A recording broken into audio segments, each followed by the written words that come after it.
Hey, what's up, guys? It's David Duford here at davidduford.com, where I help insurance agents like you become top producing insurance professionals. And we are continuing our series of agent interviews to help them out with their particular questions, concerns, or really anything that they're experiencing in the insurance world. And today, across the virtual table here, I have Walt. You can tell he is on his way, it looks like, to his first appointment. And Walt, if you want to jump right in, introduce yourself and ask your questions, see what I can do to help you. I want to transition, at least for not this year, but for the next year. My goal is to transition from selling from Medicare to final expense, but build a team. That's 4 or 5. How many agents? I mean, that's my question. How do I transition to that point? So, I mean, there's a couple of different ways to do this. And the best way to think about recruiting agents is that it's very similar to finding prospects to sell insurance. It's a numbers game, okay? It takes a number of agents to talk to, or just people that may not be happy with their current job or what they're doing and want to level up. They want to improve their life, and they feel that they are educated on why insurance can help them solve, their career goals. So the key becomes, how do you find people, right, that are in that transitionary period? And just like in insurance, selling insurance, recruiting agents, one of the best places to look for recruits is within your circle of influence. So, and this is if you're comfortable, we'll talk about other methods as well. But you can, if you know anybody that's selling insurance right now, or maybe some people who do Medicare Advantage, they might be interested in an opportunity to have a higher first-year income type of product like selling final expense. So, or if you've got family that maybe they've seen how well you've done, they're excited by what you've been able to accomplish, and now you can inform them, hey, there's this new thing I want to tell you about. Maybe you could get them involved, and not just family, but friends, people, coworkers, former coworkers, something like that. Now, if you didn't want to do that or couldn't, the next step would be to recruit on a more local basis. So here's my overall opinion on recruiting agents locally. So the first thing you can do is, again, it's a numbers game.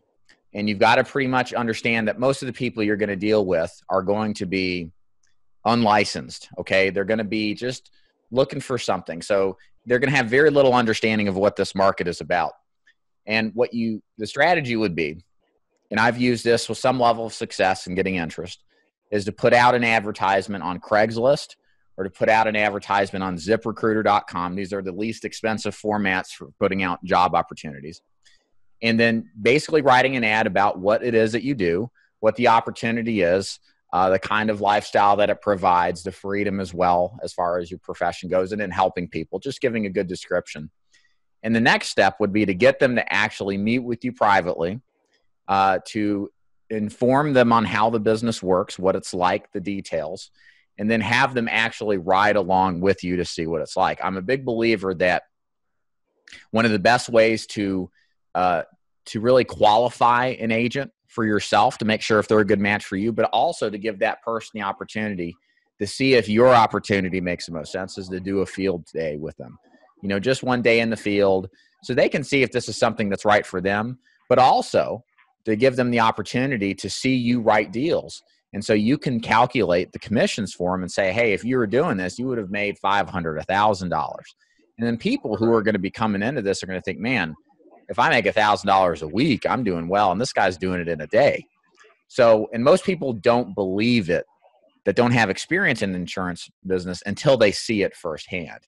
When they start reading about it, when they start seeing it, and then they actually have somebody that shows them how much they've made, it becomes like this huge, a light that goes off in their mind that this is something that is incredible, and there's a great opportunity for it as well, because, hey, you get to see it. Nothing you did seemed like it was magical, and, you can inspire them to take the next step. So one other thing I'll mention too, that's a method, again, where you're going to do a lot of ride-alongs. You're going to filter through a lot of agents.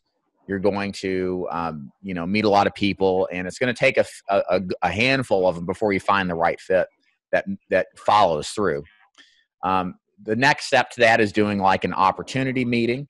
where you would put out an ad, you would collect information, have people come meet you, maybe at an office space or something like that, whether it's a small group or whatever. And you just go into a presentation about, here's what I do, here's the opportunity, here's the money you can make.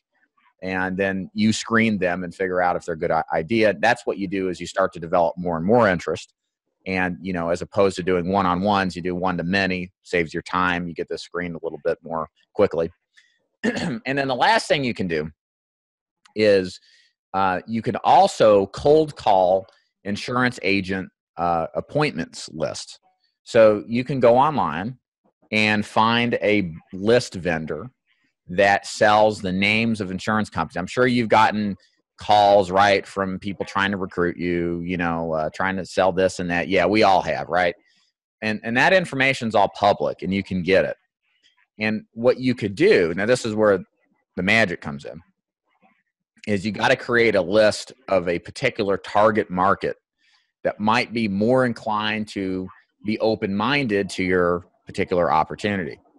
So like, for example, a good market for me, if I were doing this, would be to put together a list of, let's say, Lincoln Heritage agents in Tennessee, Alabama, and Georgia. The reason I would put them together is I know that, and maybe they got appointed in the last 6 to 12 months, relatively new appointment. Because I know that a lot of those agents at the 6 to 12 month mark are probably struggling. They've probably seen their competition out there being less expensive. They've also experienced being replaced by somebody else. And when I call them, all you really need to say is, hey, my name is Dave Duford from Final Expense Agent Mentor. I notice you're with Lincoln Heritage and, I help insurance agents and just wanted to see how your experience was with them. And they're either going to say, oh, it's going fine, which, hey, that's great. You can create a relationship with and call back. Or they're going to go and explode and like, this sucks. It's horrible. It's, I'm this and that and everything. And now you got a hot prospect that you can bring in, talk to, and possibly develop. So there's different lists like that. American Income Life, captive companies are all like that. You can develop these kinds of lists. Maybe you target Medicare Advantage agents. A great opportunity would be to do it right after open enrollment ends, right? Because a lot of Medicare Advantage guys, they don't do anything outside of very little outside of annual enrollment period. And it's a great opportunity to say, hey, I'm following up because I see you're Medicare Advantage agent like me. Are you doing any final expense business? I've got a business. I recruit agents. I'd like to talk to you if this is something you're interested in. So a bunch of ideas there. Just throw them all at you. They all work to some extent. Some will work better than others. Again, your internal network, people already, a straight cold list from an advertisement, either doing one-on-one or one-to-many, or going into a circumstance where you actually cold call list and develop a relationship. Do you have any questions on that, or do you want me to build any of that, Walt? Let me tell you that yes, as you were speaking, I was having a lot of questions, but as you continue, all of them kind of got answered. Right. Okay. But yes, I think based on what you're saying, it has a lot to do with what kind of people I want to target, whether it's yes. Medicare. Yeah. So right. Yes, I think I think that basically it doesn't matter what way what methods of recruitment I try. Based on what you're saying, just correct me if I'm mistaken. Is just decide what kind of people I'm trying to recruit from before even trying XYZ method. Is that what you're saying? Yeah. And here's the thing. So marketing and getting, when you do a marketing event. So when I say marketing, I mean whether you cold call, put an ad on ZipRecruiter, or referral marketing for agents. There's 3 components to it. You have the message, the market, and the media. All right. This is a guy named Dan Kennedy, great marketing sales guru from yesteryear. 40% of your results are going to be in who you target. Okay. So it's worth your time to carefully consider the type of person and their background that you want to target your message, which your message would be, I would assume, here's a final expense opportunity or a great opportunity to help, the ever growing a number of baby boomers retiring and senior citizens that are vastly unprotected for life insurance and how to make a profession out of this and make a great income. And then how you do it as far as the message and the list, that's 40% each. So that's 80% of it is what you say and who you say it to, whether you do it through advertisement or a cold call, or that's all stuff that it works, but you've got to choose which one you prefer. But bigger than that, like you said, is really figuring out what group of people you think would be a good match for you. What are their backgrounds? What are their experiences? That's why I mentioned the Lincoln Heritage approach to cold calling. That would be a great opportunity for me or any captive company. Or maybe it's the Medicare Advantage, kind of who you think you would relate to the most and what kind of experience level, and knowing where they are accordingly, and then targeting a message tailored to that. Excellent. Excellent. Very good. What else you got for me? I think that pretty much because let me tell you something. I had a lot of ideas. I didn't consider the methods that you share as far as opportunity meeting or, of course, circle of influence. But again, it's about deciding who you want to help millennials or give the opportunity to people over the age who are extra income. So again, we go back to you want to target. So I think that was the main question. I got my main answer. Yeah, cool, man. Well, good. If you I got 5 more minutes. If you want to ask anything else, if on top of your mind, if not, you can always message me, shoot me an email. I don't mind helping wherever you stand.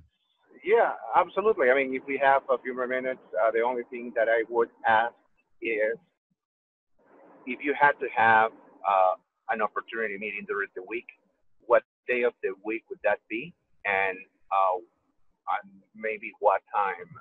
Have you ever tried that? Have you ever found out like a certain day is better than the other one, or what do you think about it?